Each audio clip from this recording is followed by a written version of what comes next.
Voici, je reviens bientôt et ma rétribution est avec moi pour rendre à chacun selon ses œuvres. Bien-aimé, Jésus revient bientôt. Regarde ta vie. Si tu n'as pas encore donné ta vie à Jésus, c'est le moment de le faire. Car vivre sans Jésus, c'est mourir tous les jours. Mais dans ce procès-là, il y avait aussi un homme, l'avocat, qui devait tout te défendre, qui devait me défendre. C'était cet enfant qui était né.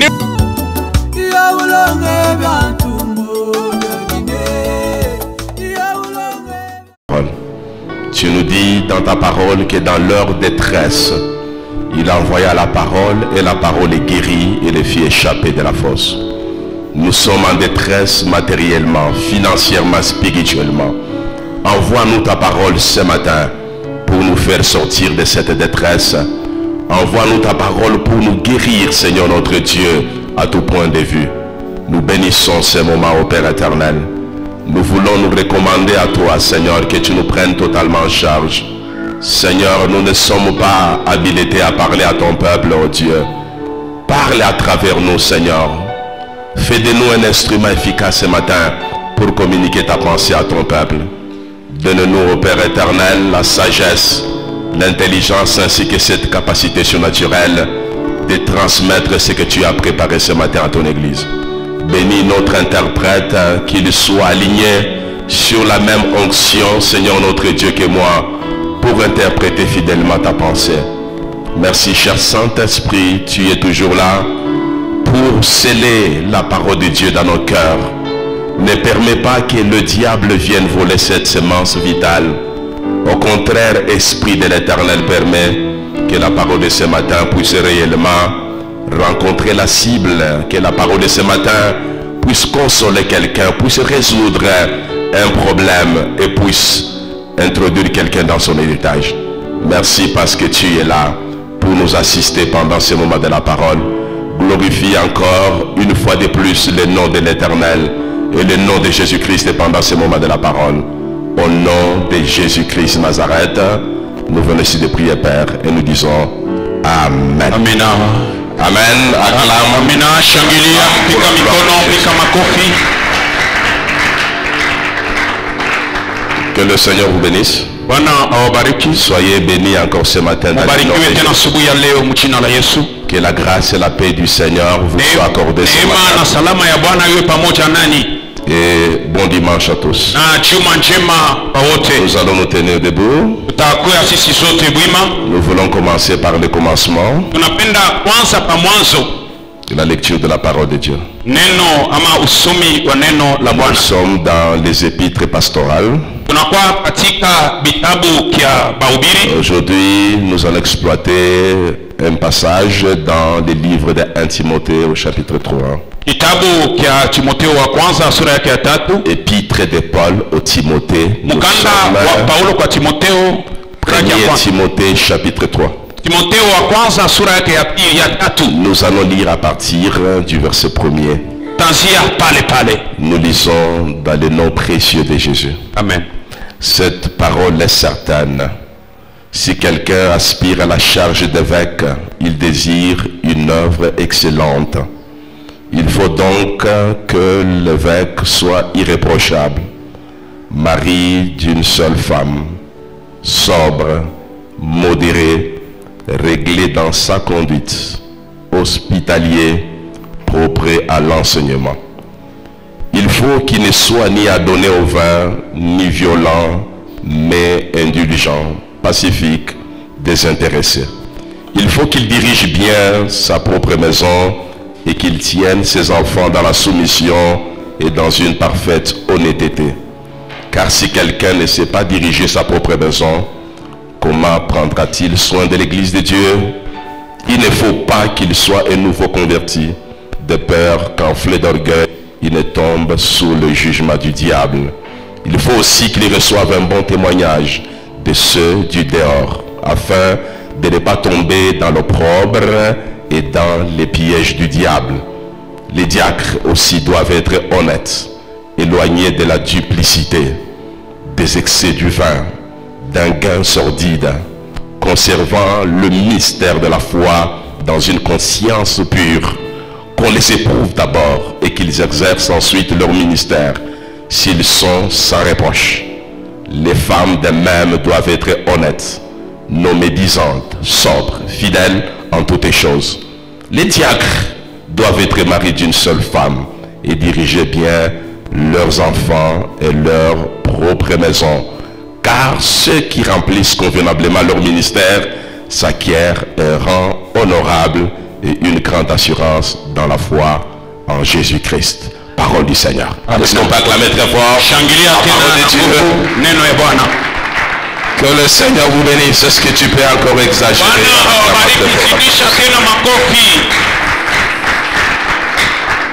Que mon Dieu vous bénisse abondamment. Amina. Que le Seigneur vous bénisse. Aujourd'hui, nous allons inaugurer toute une série des enseignements sur le couple. Parce que nous avons constaté qu'il y a beaucoup de problèmes dans les choix des fiancés. Il y a trop de problèmes dans la vie des couples. Si nous n'arrivons pas à vous aider à vivre de manière paisible dans votre famille, nous allons rendre compte à Dieu. L'église véritable commence dans la famille. Voilà pourquoi nous voulons pendant ce moment inaugurer des enseignements sur le couple et sur la famille. L'église de Dieu, c'est la sommation de plusieurs familles. Si vous voulez réussir dans la gestion de l'église, nous devons d'abord réussir dans l'encadrement des familles et des couples. Voilà pourquoi un ministère pastoral qui est fort,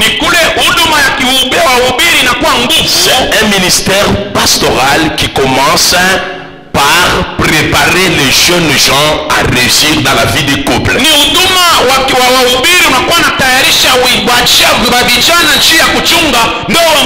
Un ministère pastoral qui est encore fort,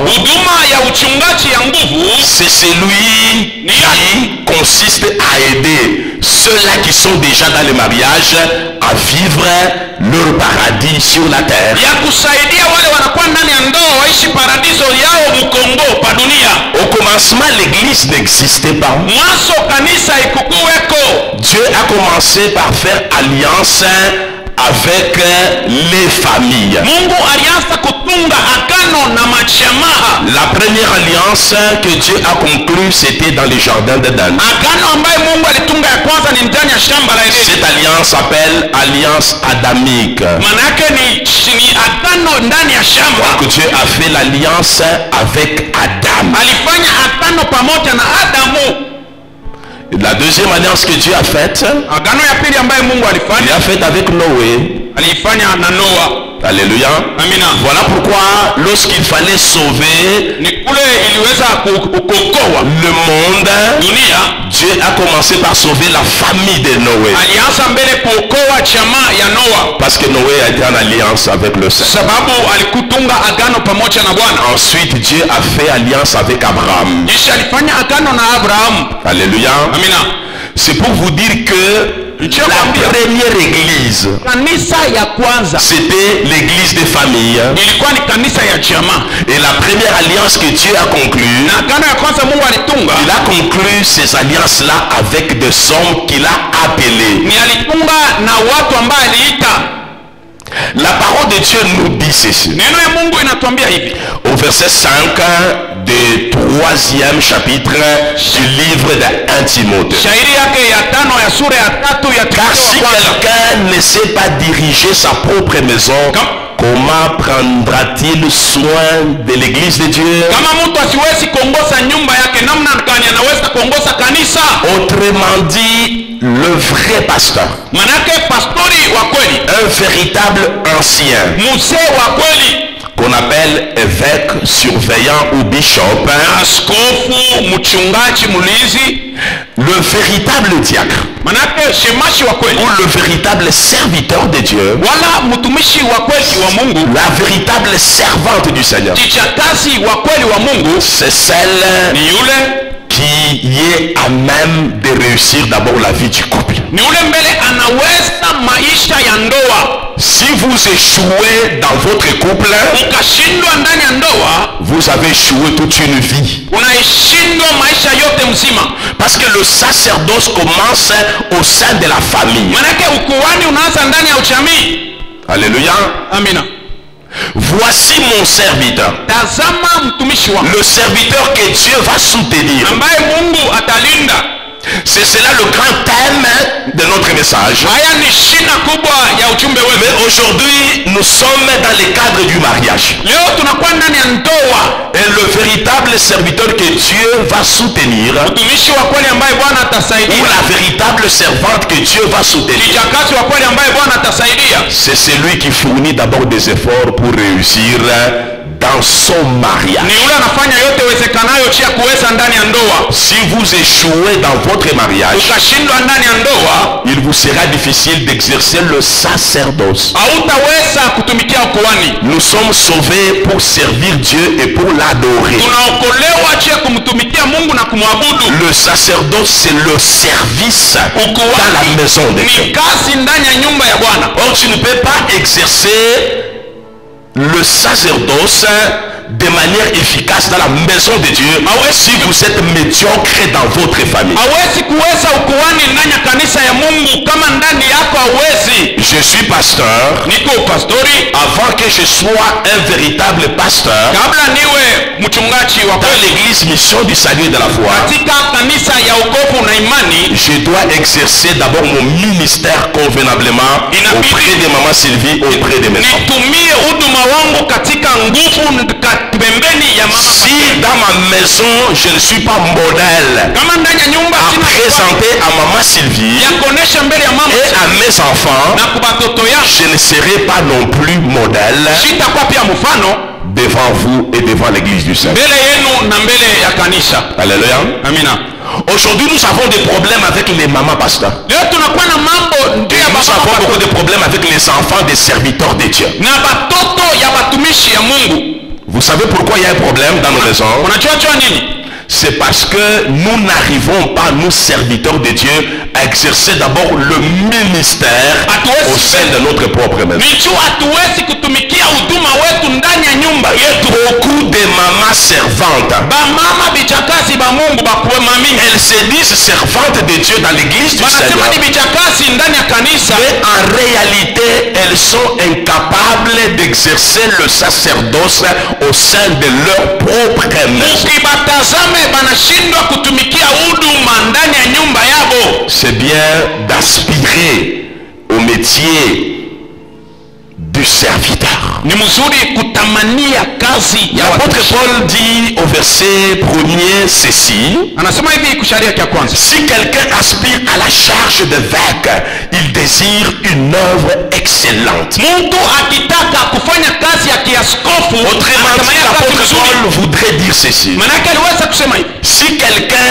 aspire à la fonction de serviteur, kama mtu anapenda kufanya kazi ya il mtumishi, aspire à une œuvre excellente. anatamania kazi ya ubora. Donc le ministère n'a jamais été la médiocrité. Manake huduma haiyakuyaka kazi ya Le ovyo, ministère, c'est une œuvre excellente. ni kazi bora. Parce que nous vous préparons à la vie éternelle. Tunawatayarisha kuzima wa milele, Nous vous préparons à rencontrer Jésus-Christ. tunawatayarisha kupatana na Bwana Yesu, Nous vous préparons à devenir des véritables épouses de Jésus. tunawatayarisha mkuwe wanawake wa kweli wa Bwana. C'est pas des blabla. Aina C'est une œuvre excellente. ni kazi bora. Mais au verset 5, l'apôtre de Dieu nous dit ceci: Sharia ya 5 mtume anasema hivi, que pour bien diriger l'église de Dieu, njia kudirisha kukongoza nous devons d'abord commencer par diriger nos propres maisons. tuanzie pombele kuongoza manyumba yetu.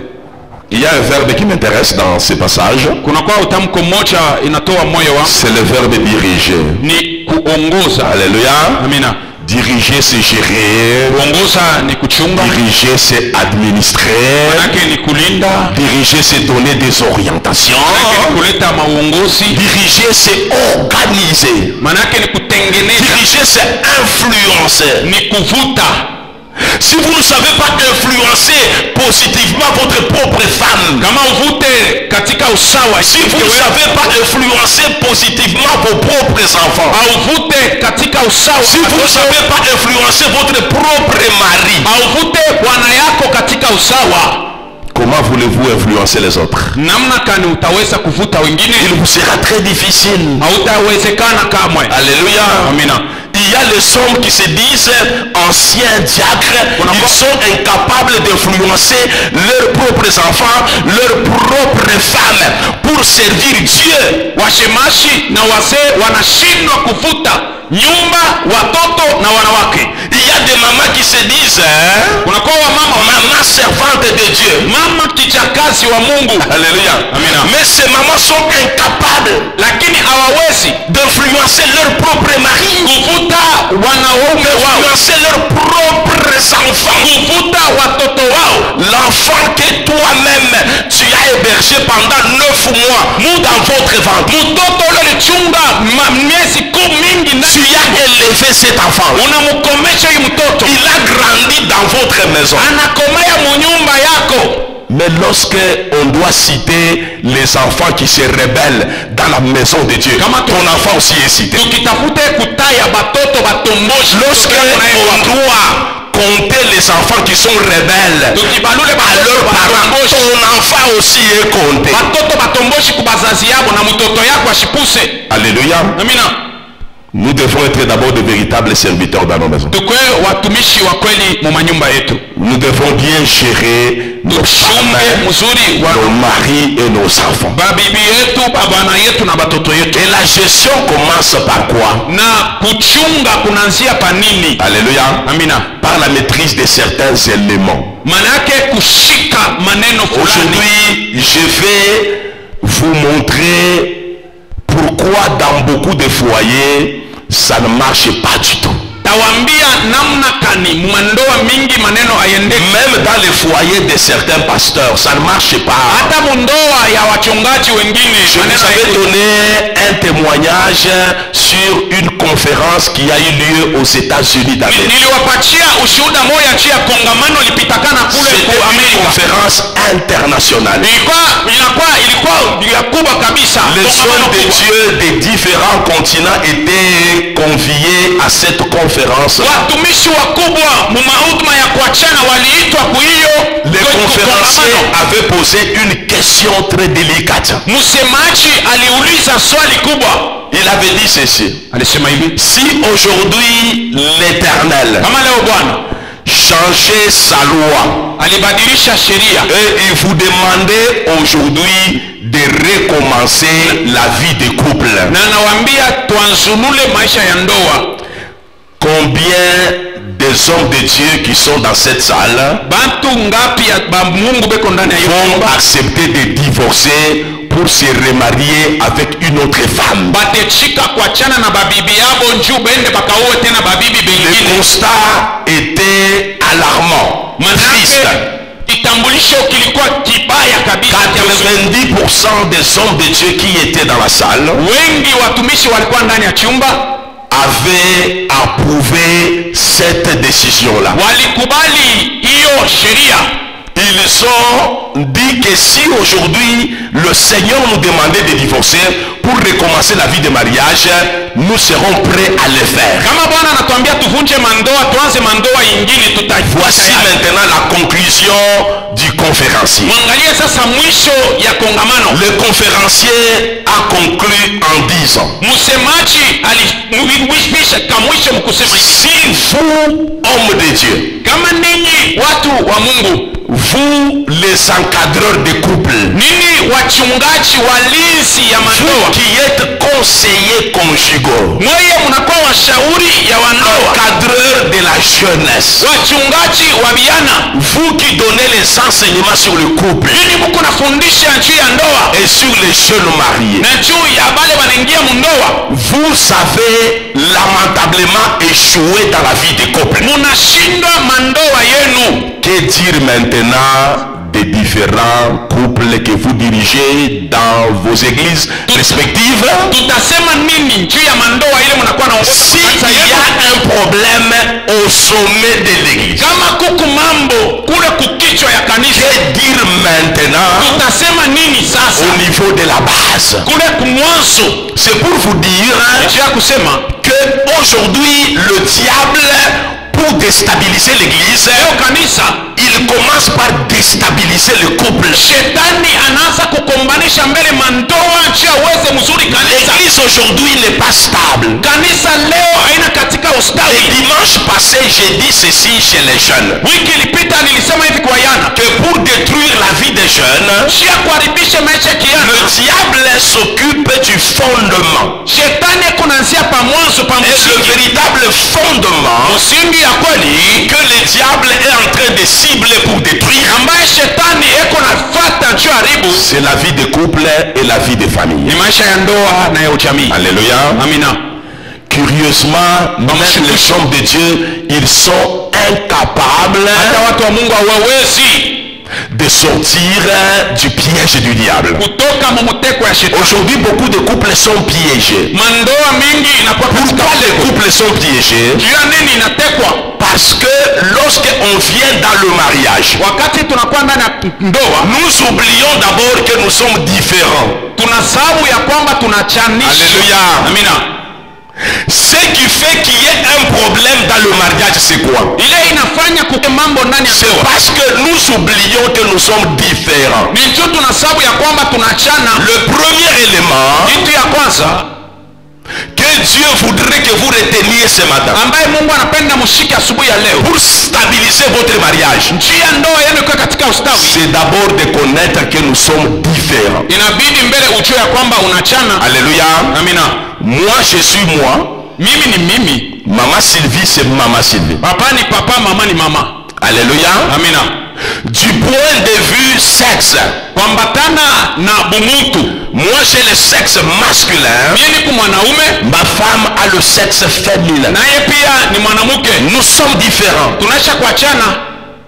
Si vous comprenez d'abord que vous êtes différents dans le couple, Ukielewa ya kwamba kila mtu eko mungambo yake, là vous avez déjà la solution à votre problème. pale unapata jibu kumambo Le mnakuwa. diable détruit la vie des couples Shetani kunaribu ndoa parce que nous qui nous engageons dans le mariage, sisi tunajiingisha ndani ya ndoa, nous oublions que nous sommes différents. tunasahau ya kwamba tunachana. Alléluia. Amina. Je ne vais pas citer ma tribu, ça ne m'intéresse même pas. Voilà pourquoi j'appelle ça la tribu de mes parents. Ni kule mimi nakuwa nasema kabila ya bazazi yangu. Ma tribu n'est pas celle de Maman Sylvie. Kabila yangu inachana na ya mama. Nous ne sommes pas issus de la même tribu. Hatutoke mukabila moya. Or, dans chaque tribu, il y a ce qu'on appelle l'élément culturel. Manake mukila kabila munakuwa ile tunaitwa namna ya kufunda. Donc, ma culture à moi, Manake usomi wangu dans ma tribu, mukabila elle yangu est différente de la culture de la tribu de Maman. inachana na utamaduni ya kabila ya Donc, mama. nous sommes différents. Manake tunachana. Nous ne sommes pas la même chose. Hatuna kitu moja. Acceptez d'abord cette différence-là. Chike mbele munachana. Si vous acceptez cette différence, Usichike vous allez réussir. utaweza. Alléluia.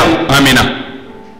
L'apôtre de Dieu nous dit ceci, Mtume wa Mungu anasema hivi, que si vous voulez réussir dans la gestion de l'église, mukitafuta kuweza kuchunga kanisa, si vous voulez réussir dans votre sacerdoce que vous exercez au sein de l'église, ukuhani mnatumikia ndani ya kanisa, vous devez d'abord commencer par réussir les sacerdoces au sein de la famille. inabidi mbele kuweza ukuhani ndani ya chama. Or, pour réussir le sacerdoce dans la famille, Pia kuweza ukuhani ya kijamaa, vous devez tenir compte de cet élément de la différence. munapasha mbele kujua ya kwamba kuko achanisho. Du point de vue âge, nous sommes différents. Kuambatana na miaka. Maman Sylvie n'a pas mon âge. Mama Sylvia na miaka mwana. J'ai pas son âge. Na papa na yana. Du point de vue âge, nous sommes différents. Kuambatana na miaka tunachana. Alléluia. Amina. Si nous commençons à comprendre ces éléments-là, tukianza kuelewa hiyo maneno, c'est déjà un début pour réussir dans le couple. Ni mwanzo ya kuweza mundoa. Alléluia. Amina. L'éducation que moi j'ai reçue de mes parents, manake mafundisho nilipata, ça n'a rien à voir avec l'éducation qu'elle a reçue de ses parents. Inachana na ile yeye alipata kwa bazazi yake. Alléluia. Amina. Ça veut dire quoi? Manake nini? Le mariage, ndoa, c'est une association ni kuchanganisha de deux personnes bantu bawili qui ne sont pas les mêmes. Abana bampamoya. Alléluia. Amina. Vous voulez que votre femme soit vous. Munapenda bibi yako mais pas vous. Aina wewe ashita kuyaka wewe ata. Alléluia. Amina. L'éducation que moi j'ai reçue de mes parents, madifunzo nilipata kwa bazazi, elle est tout à fait différente de celle qu'elle a reçue de ses parents. Inachana na ile mama alipata kwa wazazi wake. Alléluia. Amina. Chers serviteurs et servantes de Dieu, batumishi na bijakazi, si vous voulez gérer l'église de Dieu, mukatafuta kuchunga kanisa ya Mungu, tenez compte même de l'éducation des gens dans l'église. muvumbule mbele na madifunzo ya batu. L'éducation que moi j'ai reçue en tant que pasteur, madifunzo nilipata kama pastor, ça n'a rien à voir avec l'éducation que vous avez reçue de vos parents. Inachana na ile wengine katikati yetu walipata. Donc nous sommes différents. Tunachana. Voilà pourquoi lorsque je commence à vous gérer, je vous gère en tenant compte de cette différence d'éducation. Niko na wachunga mkujua kile kinatuachanisha. Alléluia. Amina. Mais avant de vous gérer en tenant compte de votre éducation, kabla ya kuwachunga kuambatana na madifunzo, le premier exercice sacerdotal, kazi ya kwanza ya kikuhani, c'est dans ma propre maison. Mbele mnyumba yangu. Alléluia. Amina. L'instruction que moi j'ai reçue, manake madifunzo ambayo ça n'a rien à voir avec l'instruction que maman Sylvie a reçue. Inachana na yale ambayo mama alipokea. Moi j'ai fait les humanités commerciales, mimi nilifanya elle a fait la biochimie. Yeye alifanya biochimie. Deux sections différentes. Manake namna ya kuachana masomo mbili. Aujourd'hui je connais un peu quelques notions de biologie. Leo minachua ko masomo. J'ai appris ça de ma femme. Nilichua kupitia mke wangu. Aujourd'hui elle connaît beaucoup de notions de finance. Leo anachua namna ya kuchunga fedha. Parce que je l'ai influencé, je lui ai demandé d'aller faire l'IEC. Nilimwambia sema wewe kafanya IEC. Alléluia. Amina. Elle a fait au supérieur, elle a fait l'IEC. Na alifanya kuchuo. Mais moi je n'ai pas fait l'IEC. Mimi sikufanya IEC. Alléluia. Amina. Je n'ai pas fait l'IEC. Sikufanya IEC. Donc nous avons deux instructions différentes. Même quelque part s'il y a des similitudes au niveau de l'instruction que nous avons reçue, mais c'est différent. Très différent. Alléluia. Amina. Lorsque vous commencez à comprendre ces choses-là, vous allez bien gérer même les gens au sein de l'église. Les niveaux d'instruction de mes parents à moi, qui m'ont donné l'éducation chez nous à la maison, ça n'a rien à voir avec le niveau d'éducation des parents de ma base. Ça n'a rien à voir. Alléluia. Amina. Son papa a étudié plus que mon papa. Baba yake alifunda zaidi kupita baba yangu. Et c'est vrai. Na ni kweli. Alléluia. Amina. Sa maman a étudié plus que ma maman. Mama wa mama Sylvie alifunda sana kupita mama yangu. Bon, par comparaison. Sasa mkulinganisha. Voilà. Donc l'éducation qu'elle a reçue chez elle, elle est tout à fait différente de celle que moi j'ai reçue. Inachana na ile nilipata. J'ai reçu de mes parents en fonction de ce qu'ils étaient. Parce qu'on nous dit que la plus belle femme du monde n'offre que ce qu'elle a. Mes parents m'ont offert tout ce qu'ils avaient comme éducation. C'est tout ce qu'ils m'ont transmis. Alléluia. Amina. C'est lui qui est apte de diriger diriger la maison de Dieu anaweza kuongoza nyumba ya doit Bwana. être apte d'abord de diriger sa propre maison. Anapata mbele kuweza nyumba yake. Et si vous voulez bien diriger votre propre maison, Ukitaka kuongoza nyumba yenu mzuri, vous devez vous référer à Dieu, mnapacha mbele kuangalisha qui est le patron qui a institué le mariage. yanakuwa mwalimu ule alitunga ndoa. Le diable détruit aujourd'hui l'église de Dieu Shetani anaharibu leo kanisa ya Bwana en commençant par maîtriser l'institution qu'on appelle le mariage. kuanzia mbele kushika ile kituo tunaita En ndoa. matière de couleurs, Mu mambo ya ndoa ya rangi, moi j'aime la couleur bleue. mimi napendaka C'est ainsi que vous pouvez me trouver aujourd'hui nikula mtapenda la même veste couleur bleue. kochi mnavala bleu, Demain je peux porter bleu, mais bleu autrement. kesho mitapata bleu Après bleu demain aussi, bleu, un bleu aussi kisha autrement. bleu tena bleu J'aime aussi. la couleur bleue. Mimi napendaka bleu mais ya La kuacha préférence en termes de couleur, ile mimi napendaka muraki ça n'a rien à voir avec Mama Céline. inachana na ile mama napenda. Alléluia. Nous n'avons pas le même goût. Hatuna na onjo moya. Même dans la maison aujourd'hui, nous nous battons. Hata leo tunakuwa na hatupatane. Elle a un régime. Yeye anakuwa na bila anapenda Là, de vouloir prendre beaucoup de sel. ile anabidi aweke Moi, kwa je chumvi dis, kadogo. chérie, un peu de sel. Mimi nawaambia sema Même en matière de goût, na hata mnamna ya moi, dans mon régime, mie mubile mimi napendaka il kuli y a un peu de sel. mnakuwa chumvi Chez elle, dans le régime, peu de sel. chumvi kiloko. Donc, nous sommes différents. Tunachana na mchumvi. Alléluia. Amina. Si vous comprenez que vous êtes différents, Mkielewa ya kwamba mnachana, c'est le début déjà de la ni solution. mwanzo ya jibu mundoa. Alléluia. Amina. Ce qui est valable dans les couples Ile inawezekana mundoa, l'est aussi dans la maison. inawezekana pia munyumba ya Bwana. Je suis fort Nipo nguvu en tant qu'homme. kama mwanaume. Maman Sylvie n'est pas forte comme moi. Mama Sylvie ana nguvu sana. C'est ainsi que certaines choses à la maison, Ni kule maneno mengine kunyumba. je le fais parce que je suis fort. Nifanya juni kwa mwanaume ni kwa nguvu. Alléluia. Amina. Je connais ses qualités, je connais ses défauts. Minajua bila napenda na Elle vibaya. connaît mes qualités, elle connaît mes défauts. Anajua vizuri na vibaya vyangu. Alléluia. Amina. Mais ce qu'il faut connaître dans le domaine du Ile mariage, napasha kujua ndani ya ndoa c'est la complémentarité. ni kusaidiana. Nous ne sommes pas la même chose. Hatuna kitu moja, Nous ne sommes pas le même. hatuna Nous pamoja, n'avons pas la même compétence. hatuna na nguvu Nous moja, n'avons pas le même goût. hatuna na Nous ocho n'avons moja, pas les mêmes préférences. hatuna na vile Nous tunataka n'avons pamoja, pas la même taille. hatuna na urefu Nous n'avons moja, pas la même éducation. hatuna na Nous n'avons tamaduni pas moja, les mêmes instructions. hatuna na mafunzi moja, Mais lakini nous pouvons nous compléter. tunaweza La kujisaidia. vie du mariage, Maisha ya ndoa c'est une vie de ni complémentarité. maisha ya kusaidiana, ya kuongezeana. Alléluia. Amina. Que celui qui est fort Ule ko nguvu soutienne celui qui est faible. anaongezea na kusaidia ule ko mdhaifu. Je suis fort dans tel domaine. Niko nguvu mu mambo, Maman Sylvie est faible dans ce domaine-là. eko mdhaifu mwile Moi, je dois la compléter. mimi napata C'est kumongezea. ça la vie du mariage. Ndio maisha ya ndoa. Je suis faible dans certains Niko domaines. mdhaifu mu mambo, Maman Sylvie est forte dans ce domaine-là. mama eko nguvu mwile Elle mambo, doit me compléter. anapata kunyongezea.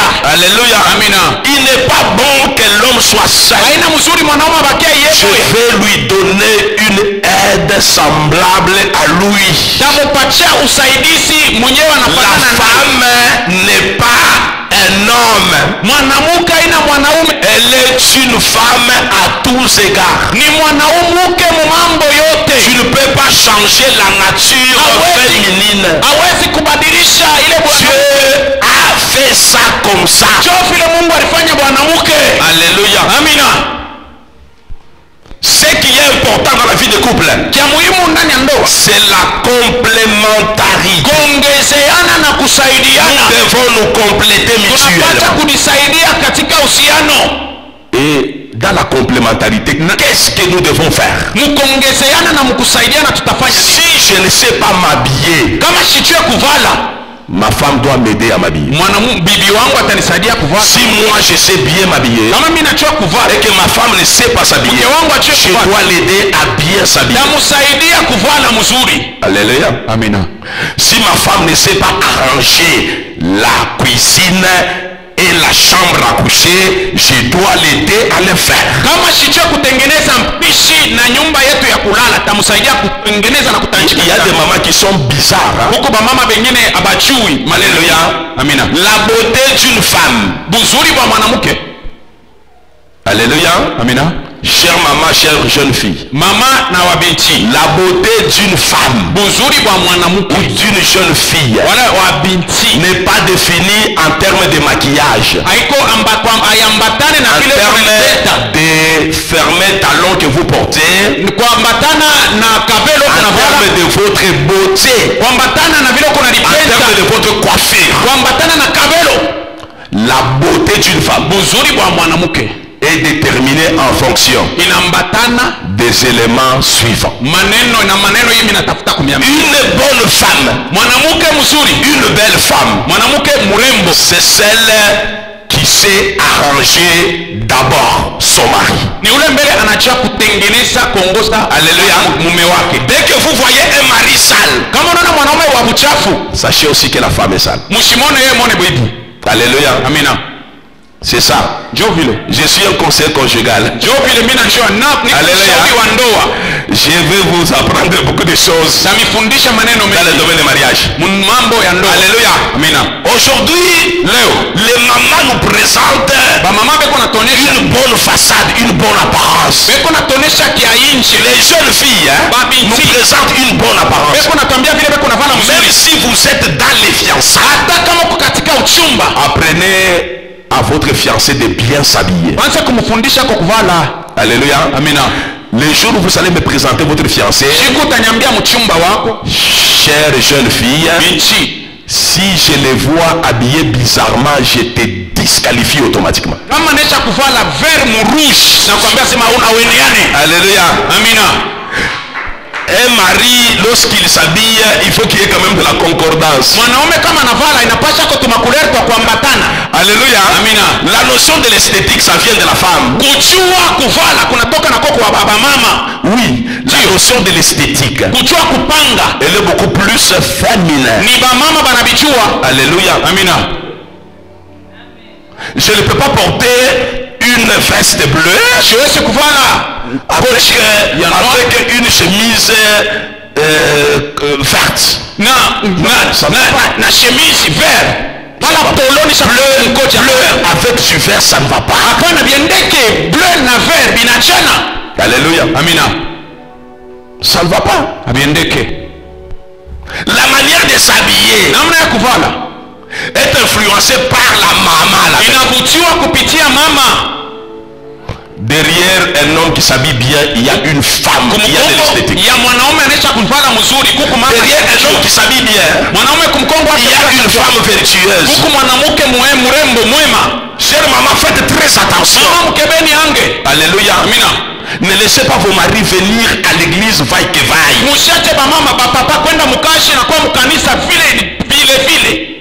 La beauté d'une femme, Uzuri wa mwanamke c'est en fonction de la manière de s'habiller de ses enfants. ni kuambatana na namna batoto yake beko navala. Vous verrez une maman qui s'habille très bien. Mama shakuvala mzuri. Mais lorsque vous regardez l'habillement des enfants, Mwangalie sasa muvalio ya batoto. c'est comme des enfants de la rue. Inakuwa ni batoto na balokota leo. Négligence sur négligence. Bote banaonekana sema Pas d'esthétique dans la manière de s'habiller. hakuna ta kupanga. Alléluia. Amina. Votre manière de vous habiller Namna yenu ya kuvala détermine ce que vous êtes dans le cerveau. inaonesha kile muko ndani. Alléluia. Amina. C'est facile. Inawezekana. Alléluia. Amina. Mais c'est très compliqué. Lakini bipo nguvu. Si nous avons la notion de l'ordre dans nos maisons, Tunajua usawa ndani ya nyumba. nous allons mettre de l'ordre même dans l'église de Dieu. Tutaweka usawa na mkanisa. Alléluia. Amina. Nous saurons même qu'au niveau de la chair, on doit placer des bouquets de fleurs, on va placer des pots de cette nature. C'est une notion de l'esthétique. Si dans la maison, nous n'avons pas la notion de l'esthétique, même dans l'église, on ne fera pas ça. Hatutafanya hivi kweka kuna karo kumbele huko. On ne fera pas ça. Hatutafanya vile. Alléluia. Aujourd'hui, l'église a un problème. Leo kanisa kuna mambo. Parce qu'elle est composée des hommes et des femmes désordonnés dans leur tête. Iko na batu ba mvuruko. Alléluia. Amina.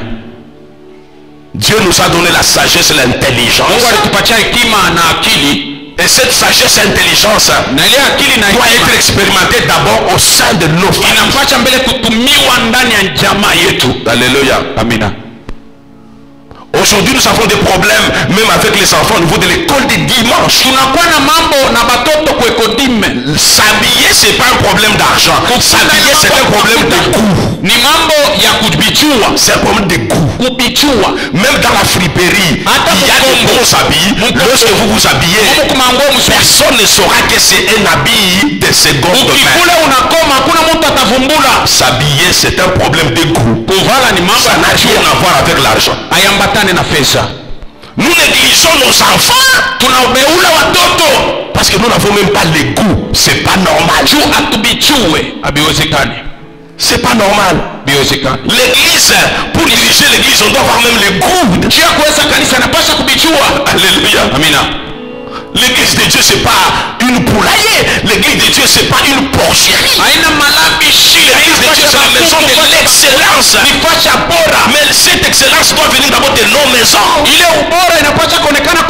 De nos maisons. Une maman qui est propre, c'est celle qui s'est arrangé sa chambre à coucher.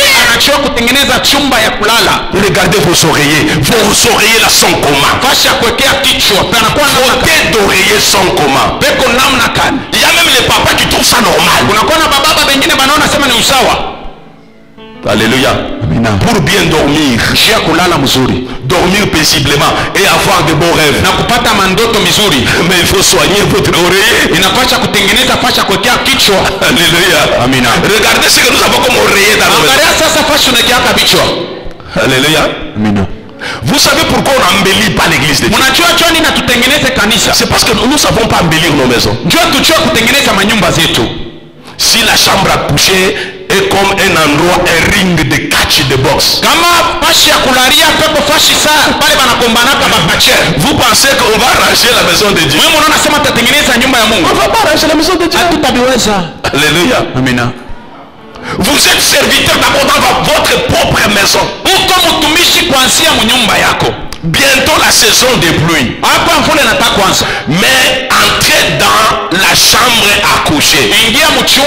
Vous allez trouver en dessous du lit la poussière de l'ancienne saison là.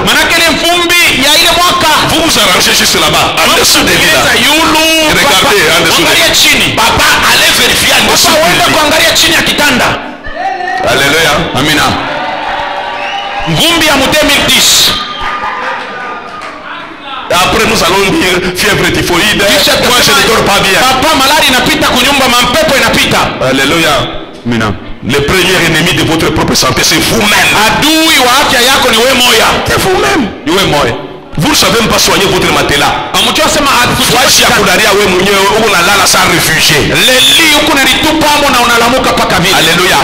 Jeunes gens, vous avez un fiancé. Vérifiez d'abord l'état du matelas et le lit.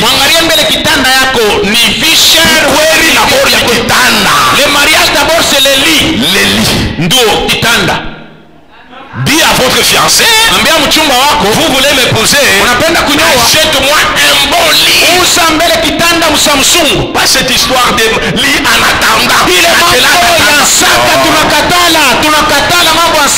Non. Alléluia. Amina.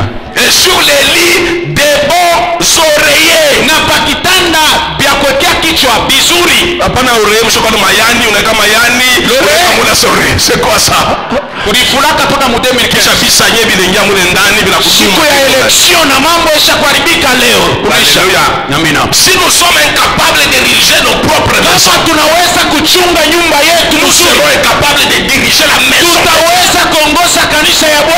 Alléluia. Amina. Soyons ordonnés dans nos maisons.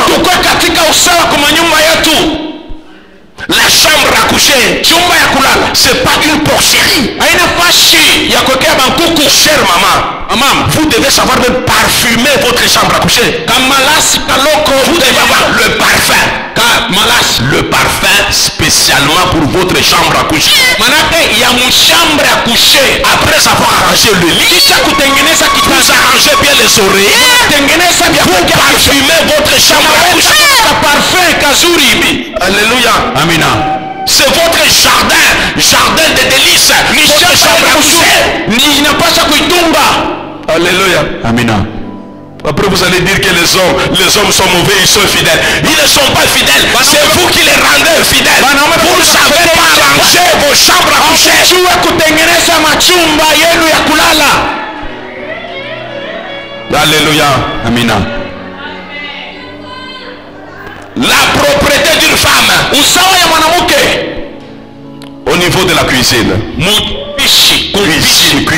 mpishi mpishi kwa kupikia. Il faut voir la marmite qu'on utilise, la marmite. Kinapasha ujue kuna viungo vya kutumia 40-45. 40 45 50 55. La marmite qu'on utilise. Ile mchungu ya kupikia. On appelle même cette marmite la vieille dame. Manake mwanamke wa zamani. Alléluia. Amina. Parce qu'on dit que la bonne sauce se prépare dans une vieille casserole. Supu mzuri banaitayarishaka mchungu kia zamani. Alors vous regardez tout ce qu'il y a comme ustensiles de cuisine. Unaangalia sasa matomate na mambiote na matungulu. Ustensiles vile bintu vya cuisine masani. Mampao. On dirait ce sont des choses du musée. Inakosa mabaritosha kumugini. Musée, vya musée. Vinakuwa vya musée vya zamani. C'est comme des objets archéologiques. Manake ni vitu vya kufungia kwa sema binekalaka ako. Vous savez, lorsqu'on fait des fouilles, les fouilles archéologiques, j'ai comme vous avez compris. Alléluia. Vous savez, au niveau des musées, il y a des objets de l'Antiquité. Alléluia. Il y a ce qu'on appelle les sites archéologiques. On va dans les sites là, on creuse, on trouve les choses qui datent de longtemps. Et on les place au musée pour garder l'histoire. C'est ce qu'on trouve dans votre cuisine. Alléluia. Vous-même vous dites que cette casserole, c'est la grand-mère qui m'avait donné. Ça c'est la tante, lors de mon mariage. Ça c'est le cadeau de ma tante. Tu n'as même pas honte de nous présenter ça comme cadeau. Alléluia. La nourriture a un goût que lorsque elle est préparée dans de bonnes choses. Aujourd'hui les hommes dans les malais. Parce que dans nos maisons il n'y a plus de bonnes cuisines. Maman, que mon Dieu vous bénisse. Vous préparez ça kuibuta. Alléluia.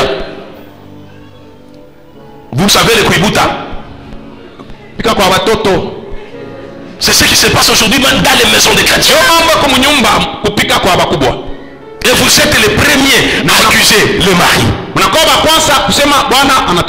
Changez votre manière de cuisiner. Si vous ne savez pas préparer, il y a des écoles aujourd'hui qui apprennent aux femmes à préparer.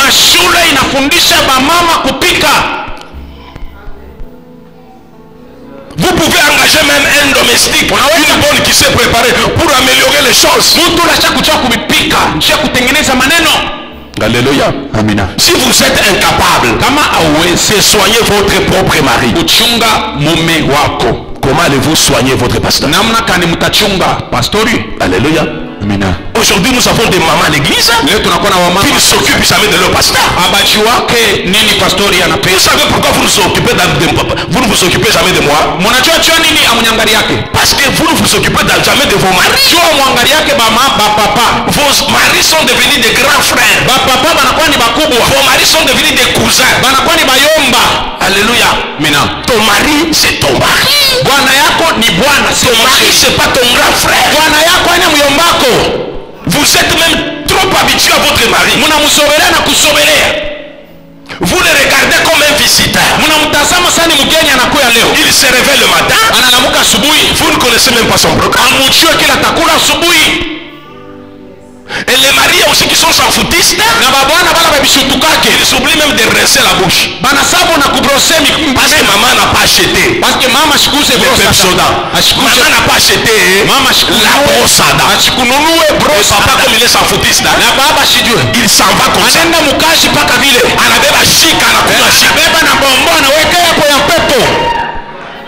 Alléluia. Amina. Et lorsqu'il va trouver une femme qui sait acheter une dentifrice, pasteur, ça ne va pas chez moi à la maison.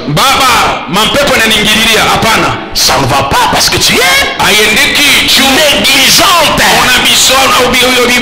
Ne vous habituez pas à vos maris. Alléluia. Amina. Moi, ma maman me disait toujours, le mari c'est comme un enfant. Alléluia. Amina. C'est-à-dire il faut toujours veiller sur lui. Réellement c'est ça.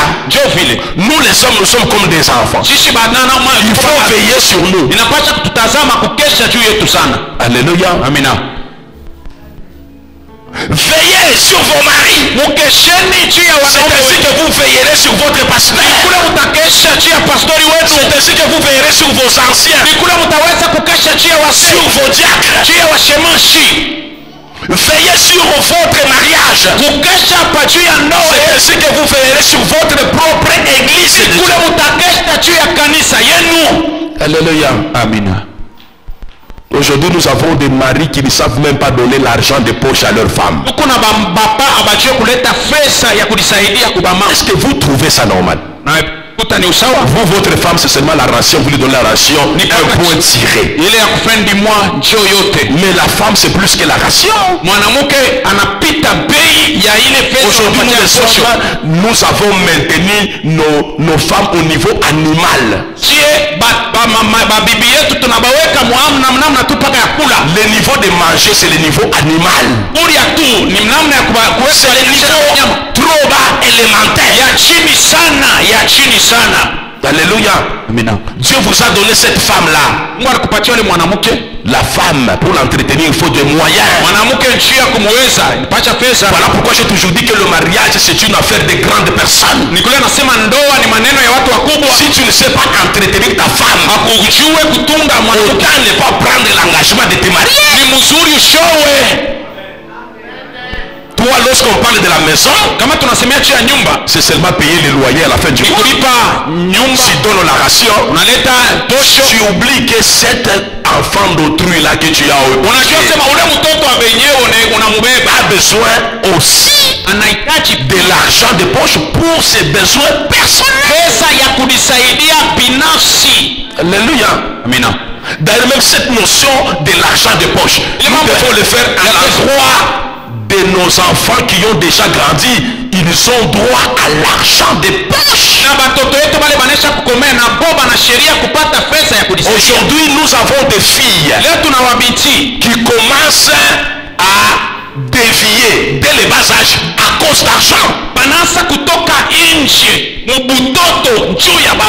Parce que papa ne sait même pas donner $50 à la fin du mois.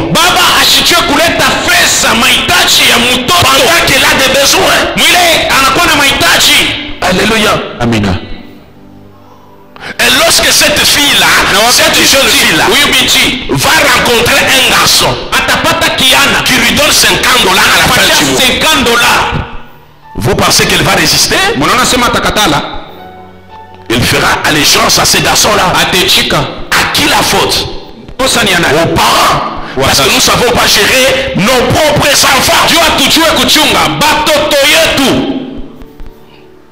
Le véritable fondement que le diable est en train d'installer dans l'église de Dieu, c'est le fondement dans le mariage. Le diable cherche à détruire systématiquement nos mariages pour détruire l'église de Dieu. Aujourd'hui, nous avons des femmes têtues dans l'église parce qu'elles sont têtues dans leur maison. Nous avons des enfants têtus à l'église, rebelles à l'église, batomboshi kanisa Ils sont têtus et rebelles dans leur propre maison. banakuwa batomboshi batu ya bichwa nguvu kunyumba yabo. Nous avons des serviteurs têtus Batumishi ba bichwa nguvu qui sont à la base de la division même des églises. kocho bekunaribisha kanisa Parce que ces serviteurs-là, babu huyu mtumishi ya kwanza ils sont grandis dans des familles à problème. balikomea mujamaa ya mambo. Et deux, Ya pili ils sont serviteurs, mais ils ne savent pas gérer leur propre maison. lakini abachiwe kuchunga nyumba yabo. Comment voulez-vous qu'ils puissent gérer l'église lorsqu'il y a un problème? Namna kani mnapenda bachunge kanisa kama kukumambo? Alléluia. Amina. Si on ne sait pas résoudre les problèmes Kama uochiwe kuleta chez vous à la maison, nyumba yenu, comment voulez-vous namna kani qu'on résolve des problèmes au niveau de l'église? utatafuta kuleta jibu kumambo ya L'église a un problème aujourd'hui kanisa? Kuna mambo leo à cause du manque de gestion au niveau des familles. ya ukosefu ya namna ya kuchunga kumachama yetu. Chers parents, Wazazi, chers frères et sœurs, ndugu na dada, le Seigneur voudrait que nous changions notre manière de nous comporter au sein des familles. Bwana anapenda tubadilishe namna yetu ya kujiongoza. Vous devez d'abord savoir Napasha kujua que l'homme que Dieu vous a donné, mwanaume ambaye Mungu la femme que alikupatia, Dieu vous a donné, mwanamke ambaye Mungu alikupatia il est ou elle est différente de vous. anaachana na wewe, Et dans cette différence-là, na katika hiyo achanisho ne regardez pas aux faiblesses. mshiangalie kudhaifu, Regardez beaucoup plus à la qualité de votre partenaire. kubizuri, Parce que ce que Dieu veut, c'est la complémentarité. ile inakuwa pale inakuwa ni kuongezeana. Lorsque vous êtes complémentaire, Wakati mko naongezeana, que chacun joue maintenant son kila rôle mtu afanye kazi yake au sein du couple. ndani ya ndoa. Papa doit jouer son rôle, Baba anafanya kazi yake, maman doit jouer son mama rôle. anafanya kazi yake, Si na kama le couple ndoa joue de manière efficace leur rôle anafanya kazi yake au sein du couple, ndani ya ndoa, nous allons installer un bon fondement au sein de la jeunesse. msingi mzuri kubabiana.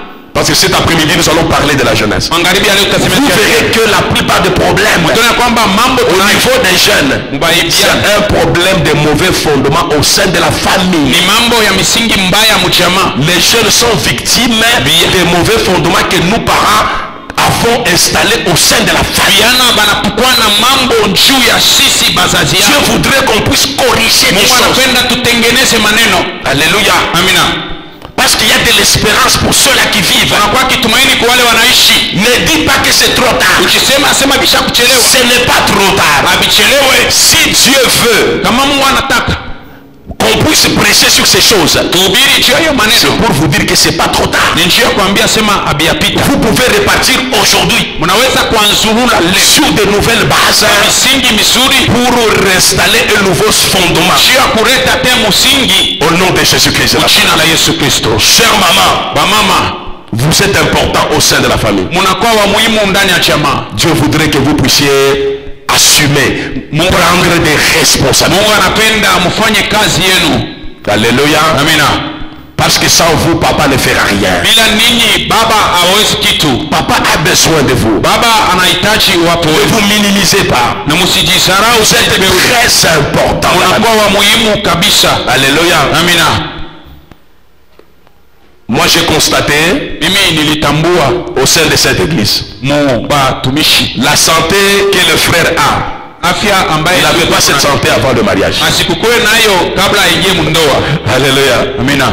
La santé que le diacre a. Sante hii ni kunayo C'est pas la santé qu'il avait avant le mariage. aina ile nilikuwa nayo pale nilikuwa kwa bazazi. Alléluia. Amina. C'est pour vous dire que la femme joue un rôle. Ni njia kuambia kwamba mwanamume Même dans la santé de l'homme de Dieu, hata mu afya ya mwanaume na elle mwanamke vient toujours apporter un plus. anakuwa analeta kitu moja. Alors chère maman, ne vous minimisez pas. Mama msijibeule. Cher papa, Baba ne minimisez pas aussi vos femmes. msisarau wa mama La wenu. femme, c'est le don que l'Éternel nous a donné. Wanawake ni zawadi kubwa ambayo Bwana La aliwapatia. parole de Dieu nous dit, Neno ya Mungu inasema trouve une femme pour anapata le mwanamke bonheur. anapata wema. La femme, c'est un bonheur Mwanamke ni que Dieu wema. nous a donné Mungu alitupatia pour exercer notre ministère ya kutimisha huduma de wetu manière efficace katika nguvu dans nos familles ndani ya respectives chama yetu et dans la maison de Dieu. na nyumba ya Mungu. Tout nous devons les honorer. Manake tunapasha kuwaheshimia. Alléluia. Amina. Moi je vous ai toujours dit na kwa nawaambia que si vous voulez me provoquer, il faut toucher à ma femme. Ukitaka kunichokoza, qui touche à ma femme me touche. Akimuguse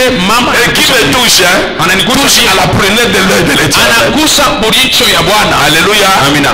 Parce que la femme c'est un bonheur. Mwanamke ni heshima ya. Si vous touchez à ma femme, vous touchez au bonheur. Mukamugusa mnanigusa heshima ya. Tous les hommes chrétiens doivent avoir cette conception de mafikiri. Alléluia. Amina.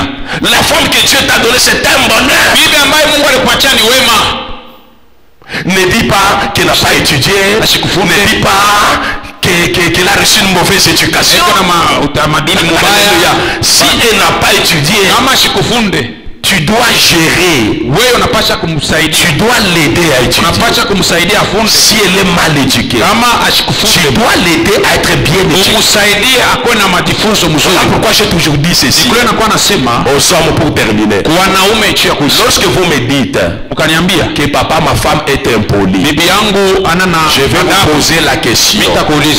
Combien d'années de mariage avez-vous? Lorsque vous me dites que vous avez plus de 3 ans de mariage, je vais vous répondre en disant que vous êtes aussi impoli. Ce n'est pas normal. Vous avez déjà fait plus de 3 ans de mariage, que vous veniez me dire que ma femme est impolie.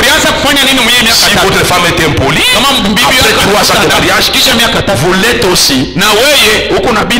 Si votre femme est négligente, après 3 années de mariage, vous l'êtes aussi. Oh, ma femme elle est shindikana. Tu es aussi shindikana. Oh, ma femme est trop sale. Tu es aussi trop sale. Alléluia. Amina. Vous devez éviter ce langage-là. Si votre femme est trop sale, c'est vous qui avez l'obligation de la nettoyer.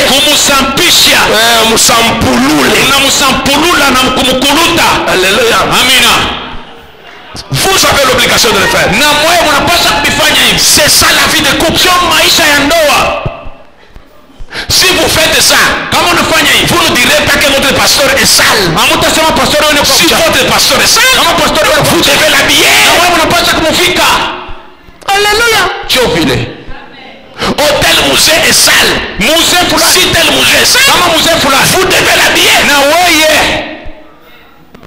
Tel diacre est sale. S'il est sale, vous devez l'aider à devenir propre.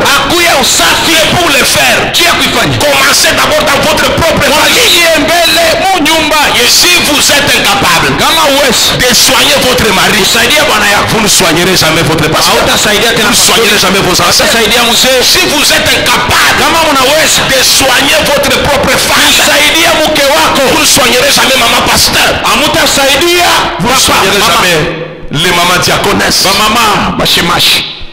Alléluia. Amina. Tout commence dans la maison. Que Dieu nous aide à améliorer les choses. Et que Dieu nous aide à installer des couples modèles. Je voudrais au bout de quelques semaines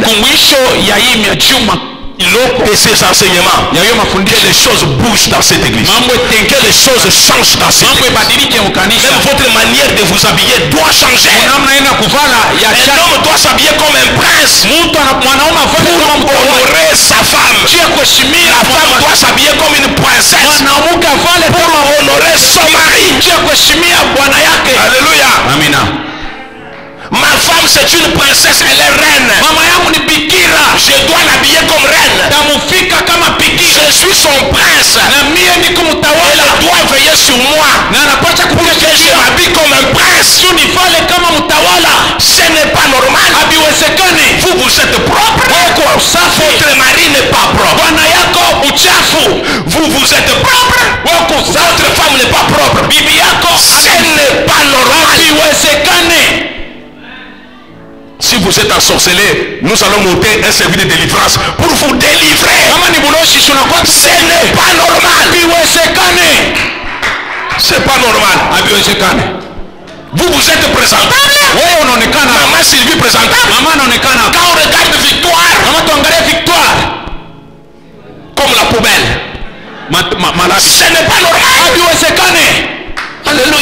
Amina. Il faut qu'il y ait harmonie. Inapaswa kukua kupata Papa, maman et enfant. na mtoto. Alléluia. Amina. Lorsqu'il y a harmonie comme ça, nous allons nous occuper des nécessités qui sont dans l'église. Nous allons nous occuper des orphelins qui sont dans l'église. Alléluia. Vous savez pourquoi vous ne donnez jamais l'argent pour les gens qui souffrent dans l'église? Parce que vous n'habillez jamais votre femme. Vous n'habillez jamais votre mari. Vous n'habillez jamais vos enfants. Alléluia. Moi, tout ce que j'ai comme chemise, c'est maman Sylvie qui m'habille. Moi, je n'achète jamais. Jamais. Tout ce que j'ai comme polo, c'est elle qui m'achète. Tout ce que j'ai comme singlet, c'est elle qui m'achète. Tout ce que j'ai comme chaussettes, c'est elle qui m'achète. Tout ce que j'ai comme sous-vêtements, je ne connais pas moi les magasins de si tu vois, c'est elle qui m'habille. Tout ce que j'ai comme mouchoir, c'est que vous me trouverez souvent avec des mouchoirs couleur blanche. C'est elle qui m'achète. Alléluia. Elle est là pour ça. Pour m'habiller. Parce que je suis son prince. Alléluia. Amina. Comme elle a cette culture de m'habiller, elle peut aussi habiller certaines personnes dans l'église. Alléluia. Amina. C'est pourquoi lorsque j'ai dit nous créons un département de bons samaritains pour commencer à aider même avec un petit rien les veuves et certains enfants. Elle était la première à dire je suis dans ce département. Et chaque fin du mois elle donne l'argent. Parce qu'elle est habituée à donner l'argent pour habiller son mari. C'est un exercice nécessaire pour aussi soutenir les autres qui sont dans l'église. Si vous ne savez pas gérer votre propre maison, qu'allez-vous faire pour gérer la maison de Dieu? Que le Seigneur bénisse sa parole.